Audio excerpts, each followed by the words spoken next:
Okay, this next question where we kind of see this like less than pattern, you always want to pick out one of them is always going to be negative, the next one's going to be 0, the next one's going to be a positive. So we want to pick out which one's negative, which one's 0, which one's positive. If we notice, we have h of 6, we have h prime of 6, and we have h double prime of 6. So they gave us a formula for h, we need a formula for h prime, and we want a formula for h double prime. So h of x, is the integral.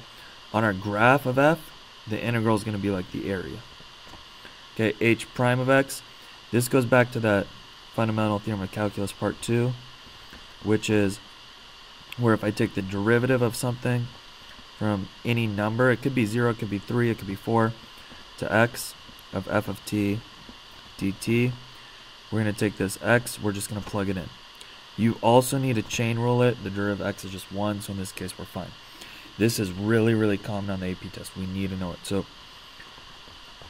in this case it's f of x. Well, on the graph of f of x is just the y value. Okay, even though it says h prime, we have the graph of x of f, so it's the y value. Then if I do the derivative again, the derivative of f would be f prime. On a graph, that's the slope. Is it increasing or decreasing? So for h prime of 6, for h of 6, just for h of 6, that's the integral from 0 to 6. Well, the integral from 0 to 6 is that underneath area, which is a negative. Okay, then for h prime of 6, that's my y value. So the y value at 6, well, that's just 0. Then for h double prime of 6, that's my slope. Is it increasing or decreasing? At 6, it's increasing, so that's positive. So it's actually going in that order, negative, 0, positive, which is h of 6, h prime of 6, h double prime of 6, so that's choice A. Okay. Next, this question looks a lot harder than it is. What we need to connect is at rest means that the velocity is equal to 0. Okay, how would I get to velocity? I would need to take the derivative. What I did first is I expanded this. It looks a lot easier to expand it. So that gives us t squared minus b times t minus a times t plus ab. Okay, if it's hard for you to think about like a and b as constants, they're constants. Plug in a number in your head like 3 and 2. The derivative of 3t is just 3. So for the derivative of t squared is 2t. Minus the derivative of bt, like if it was 3t, it would be 3. So bt is just b. Same thing for at, minus a. That's a constant, it's like derivative of 15 is just 0. So that's our derivative, and since it's at rest, we're setting this equal to 0. We're solving for t, so I'm going to say 2t is equal to b plus a divided by 2. I get b plus a, or if I look at these, they're all a first, so I'm going to switch it a plus b over 2. Alright, next question. We have, this one's a little tricky at first, but it's that same thing. If I see this graph of f, and I'm seeing something with like an f equals this integral, I always want to just try to take the derivative of both sides. So the derivative of f is f prime of x equals, when I take that derivative, it just gives me g of x. Well, they gave me the graph of f, and I know that g of x is equal to the derivative. Well, what's the derivative of this?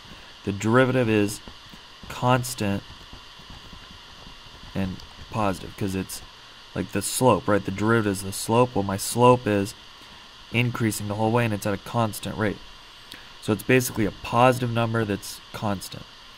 The only one here that's a positive number that's constant is a, right? B is below the axis, so it was a constant negative. Make sure you understand that fully. It's like a really common type of a question. Okay. Next, when you see 18, you want to immediately think, oh, that's the definition of the derivative. Now, because there's this 4, we're going to plug it in. So it's the definition of the derivative of ln of x, and then you plug in x equals 4. So the derivative of ln of x is 1 over x. When we plug in 4, we get 1/4. Alright. Our next one says that we want to have a tangent of with a slope of 1/2.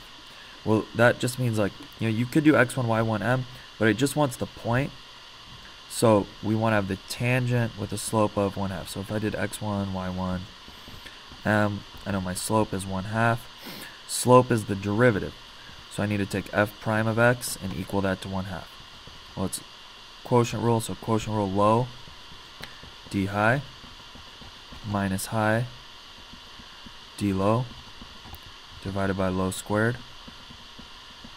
I'm going to simplify that. It's x plus 2 minus x divided by x plus 2 squared needs to equal 1/2. Those cancel. That gives me 2 divided by x plus 2 squared equals 1/2. I'll go ahead and cross multiply. That gives me x plus 2 squared needs to equal 4. I'll square root both sides. That gives me x plus 2 needs to equal plus or minus 2. So there are two answers actually in this case. So I'm going to say x plus 2 is equal to 2, or x plus 2 is equal to negative 2. Subtract 2. That gives me x is equal to 0. Or this gives me x is equal to negative 4. So I have two answers. Most likely it is either C or D. We do want to plug them back in though and just check that they actually give us real points. So we're going to plug in 0 back in. F of 0 gives us 0 over 0 plus 2, which is 0. So my x value is 0, my y value is 0. So 0, 0 works. Okay. Then f of 4, negative 4. Oh, I didn't even see that that wasn't negative. So most likely it is C. But we do want to just double check, because if I got a DNE case here, it could also be A. So I'm going to plug in negative 4. That gives me negative 4 divided by negative 4 plus 2. We can see it's not DNE. Negative 4 over negative 2 is positive 2. So it is C.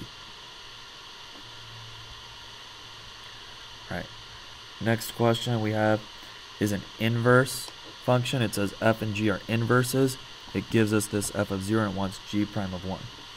So we need to memorize that rule for inverses, which is if I know their inverses, I know g prime of x is equal to 1 over f prime of g of x. You just kind of need to memorize that.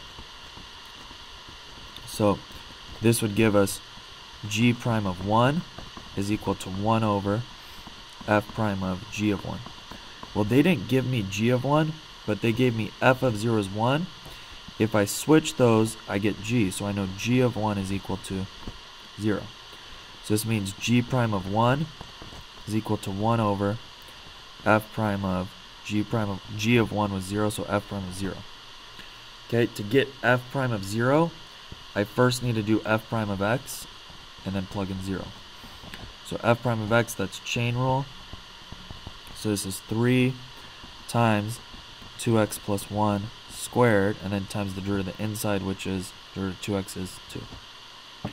This gives me f prime of x is equal to 6. I'm going to multiply the 2 and 3 times 2x plus 1 squared.